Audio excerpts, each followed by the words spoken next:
kita. Oke, biar enak ya teman-teman semua. Terus absennya Siap. mana? Siap. Siap ya? Berputar. Silakan sambil muter ya absennya. Sambil muter absennya kita siapkan dulu.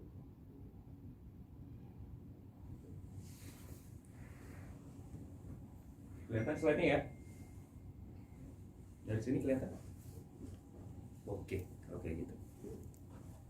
Udah ya? Sip. Boleh kita mulai? Ya. Ya.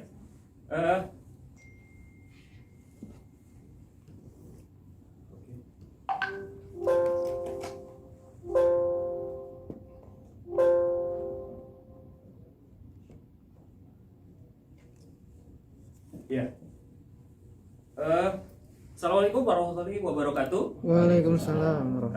Selamat pagi. Pagi. Semangatnya luar biasa hari ini sepertinya, nggak perlu ngantuk. Karena memang hari ini ketemu ya dengan saya yang modelnya kayak gini nantinya. Keren-keren aja. Terus sebelum kita mulai, kita berdoa dulu menurut agama dan percaya masing-masing. Berdoa dimulai.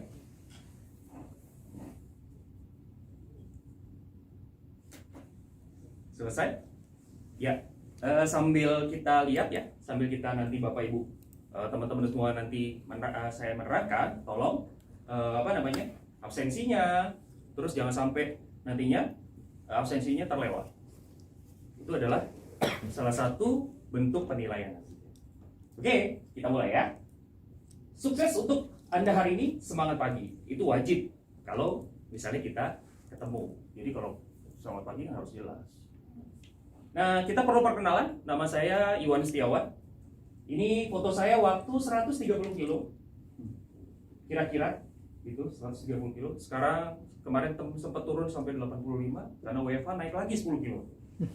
Nah, ini kayak gini jadi. Terus biodata pribadi saya adalah lahir di Jakarta 7 Desember. Saya tinggal di Depok, Jawa Barat. Pendidikannya adalah saya S3 Business Development University of Manchester. Trainer SDN Pusat Fajar, metodologi pelatihan dan pengembangan bisnis. Ini adalah biodatanya. Jadi kalau mau WA, mau email, silakan. Ya, ini sebuah perkenalan. Oke, udah ya. Ada yang mau tanya dengan biodata saya? Kalau ada yang nanya, ya istri saya 3, anaknya. Nah, jadi biar tahu ya teman-teman. Jadi jangan WA. Terus kita akan lihat. Yang pertama, setelah slide ini kita akan bicara mengenai pengawasan terhadap tempat dan lingkungan kerja. Nah, jadi teman-teman harus paham bahwasanya ketika kebersihan dan kerapian pada tempat kerja, gudang, ruang operasi, ruang produksi, D3, bahan mudah menyala itu harus benar-benar bersih dan rapi.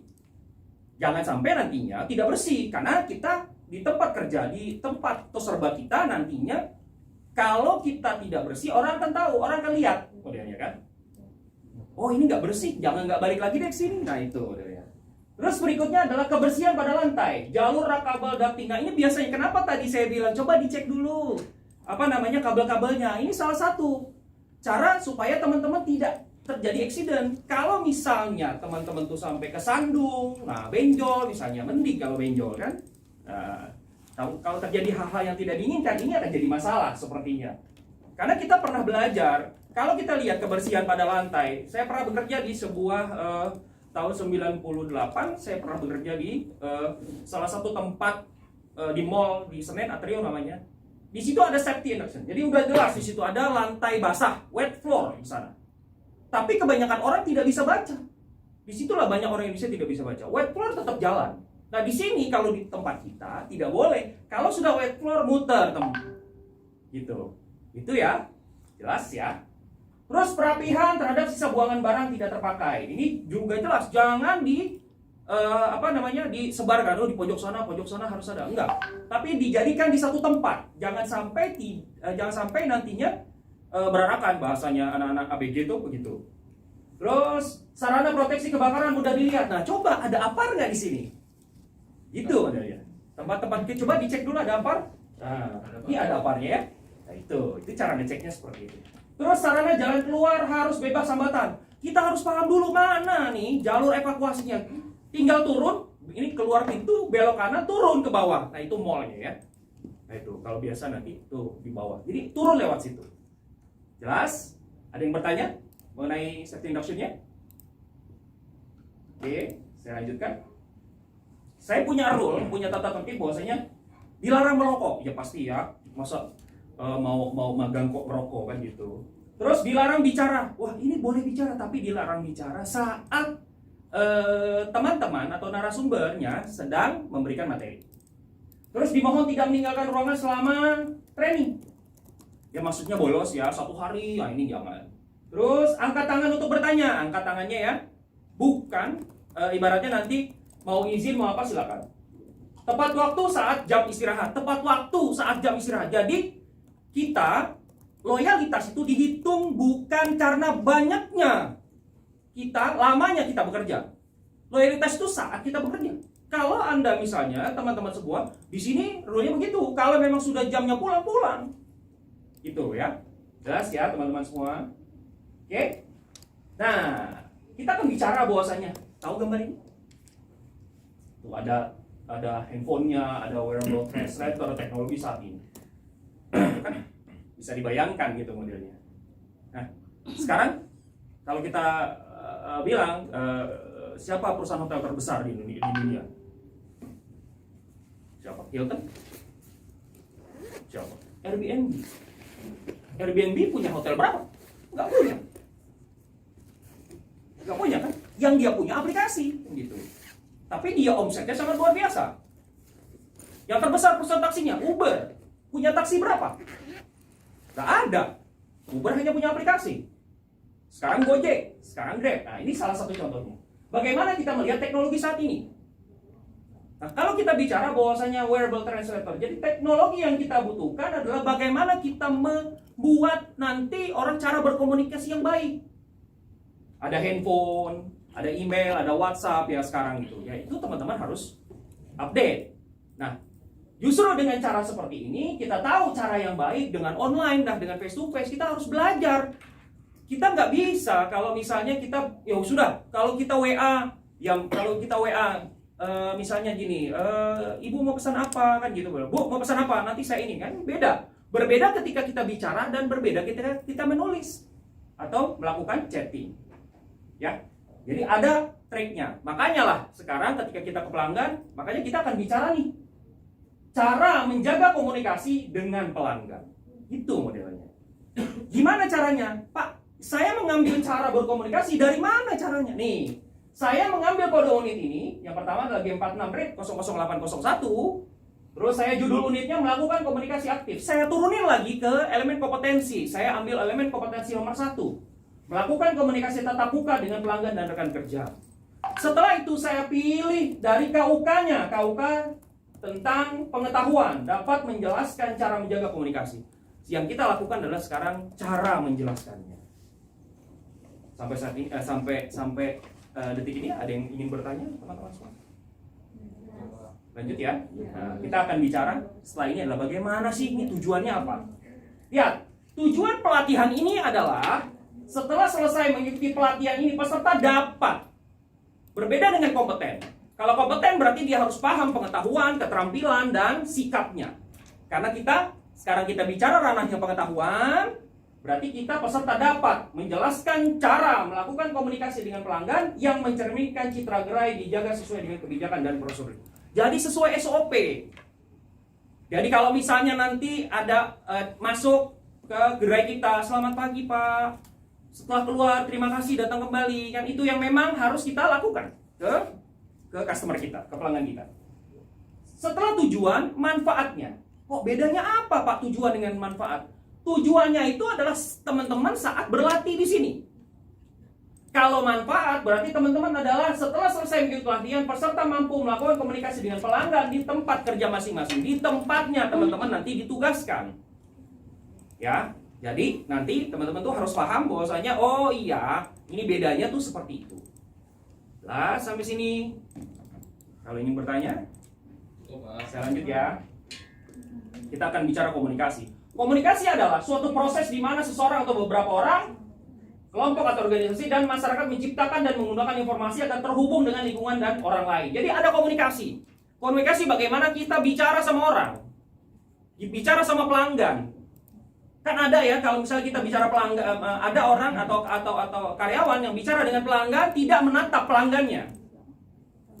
Lagi ngetik aja, iya Pak, saya nggak tahu. Wah, ini nggak bisa, ini nggak boleh. Jadi biasakan ketika dilakukan seperti itu, jadikan pelanggan itu adalah perhatian buat kita. Perhatian buat kita, karena kalau kita perhatian dengan dia, kenapa Pak? Ada yang bisa dibantu. Wah, itu sangat luar biasa. Pasti dia balik lagi ke kita. Itu ya. Terus, syarat proses komunikasi. Yang pertama adalah ada sumbernya, ada komunikatornya. Kalau nggak ada sumbernya, ya nanti jadi hoax sebenarnya. Terus adalah pesan. Pesan apa yang ingin kita sampaikan? Mau pesannya apa nih? Tolong ya, nanti di lantai 2 untuk rak ini harus bersih. Nah, tuh, contohnya seperti itu. Terus berikutnya adalah saluran. Salurannya ada nggak, pakai apa? Pakai memo kah? Itu kan? Itu pakai surat kah? Itu atau pakai instruksi langsung modelnya. Berikutnya adalah penerima. Si penerima harus paham. Kok bisa nggak paham? Ya karena nggak ada salurannya. Contoh misalnya gini, ada informasi kok saya nggak dapat ya. Oh ternyata si peserta ini nggak masuk dalam grup. Nah ini kan jadi bahaya nih sebenarnya. Ada miskomunikasi di sana. Itu ya teman-teman. Yang terakhir adalah umpan balik. Umpan baliknya apa? Kalau teman-teman pernah merasa WhatsApp nih, diinfokan. Ada kegiatan misalnya, ada pelatihan untuk besok, ada meeting buat besok ya.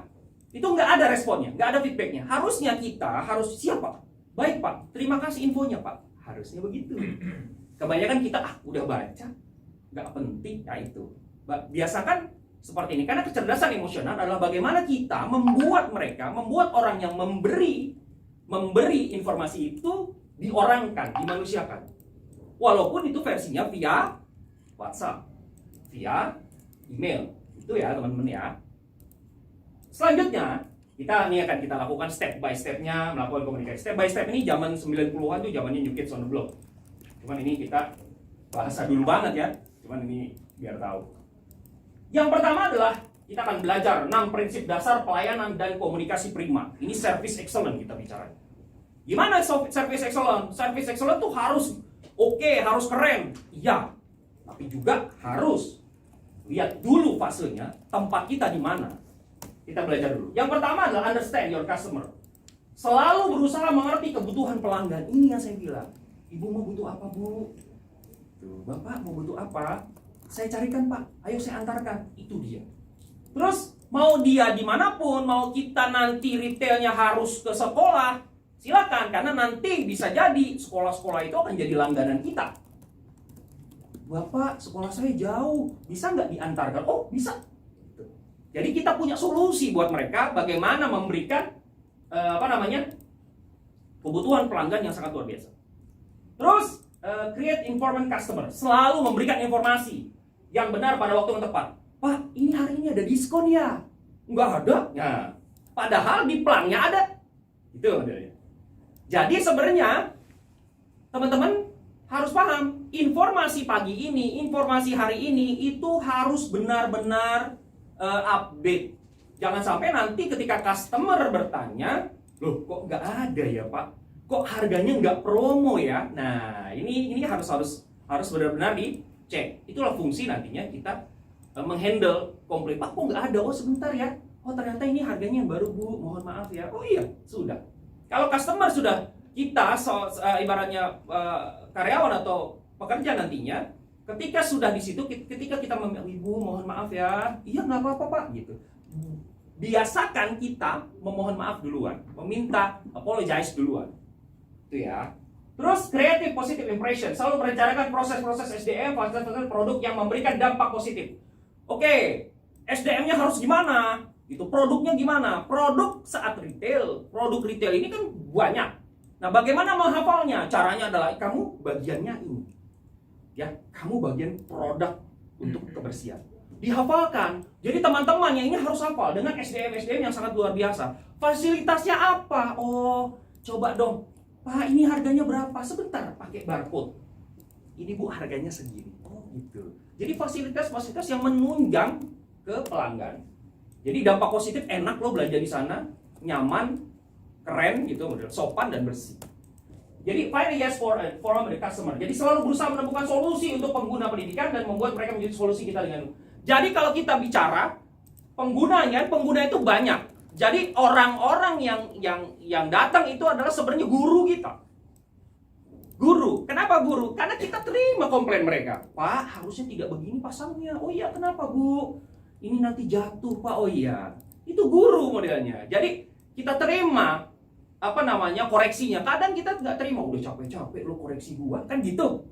Kan biasanya gitu ya. Nah, jadi jangan sampai merasa seperti itu.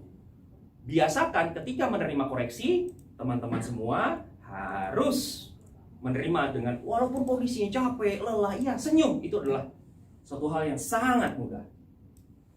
Ada dua terakhir adalah praktis konsistensi. Jadi selalu berusaha memenuhi prinsip-prinsip dasar pelayanan. Selalu update, selalu siap. Rapihnya, pelayanannya, baju dimasukkan misalnya kan gitu. Sepatunya licin, kayak kepalanya misalnya dia pakai minyak rambut. Nah itu.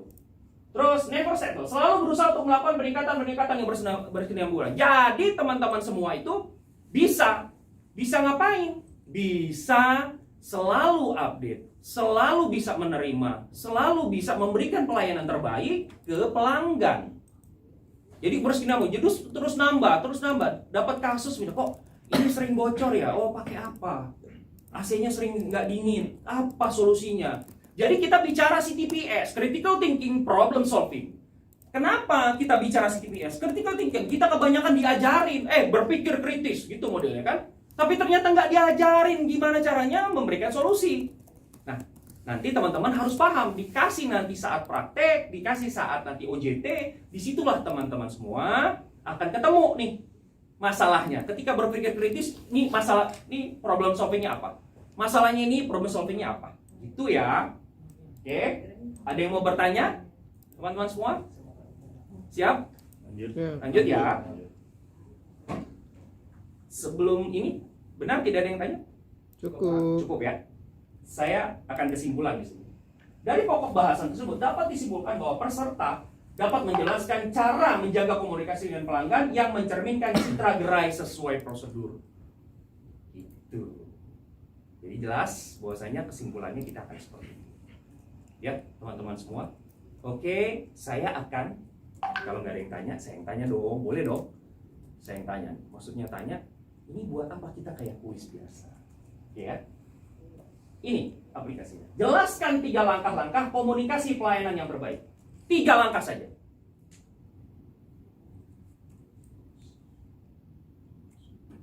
Tiga langkah. Tadi selalu berkesinambungan, selalu ini apa? Ada yang bisa?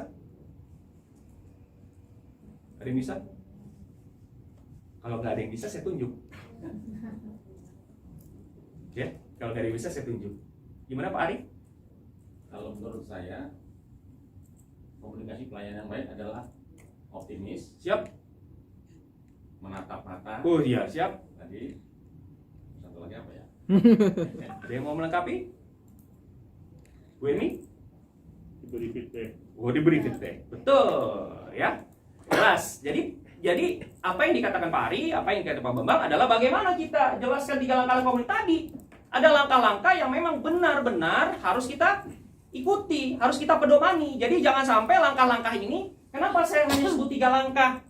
Biar teman-teman paham, oh 3 langkah saja dulu. Kalau misalnya sebutkan atau jelaskan langkah-langkah kan banyak. Tapi kalau 3 langkah sudah saya tutup sampai situ, 3 saja.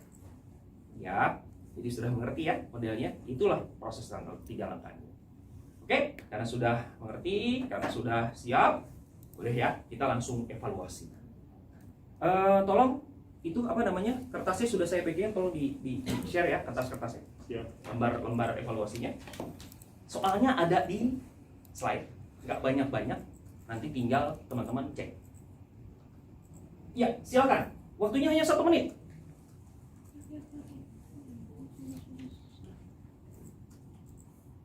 Ya. Waktunya hanya 1 menit.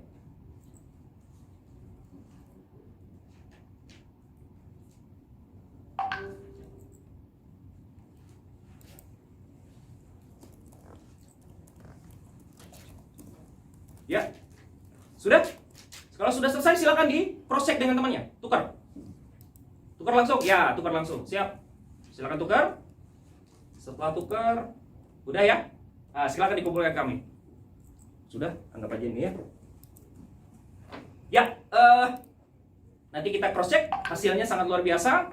Nanti kita saya bagikan setelah ini proses penilaiannya. Terus berikutnya adalah tugas tambahan.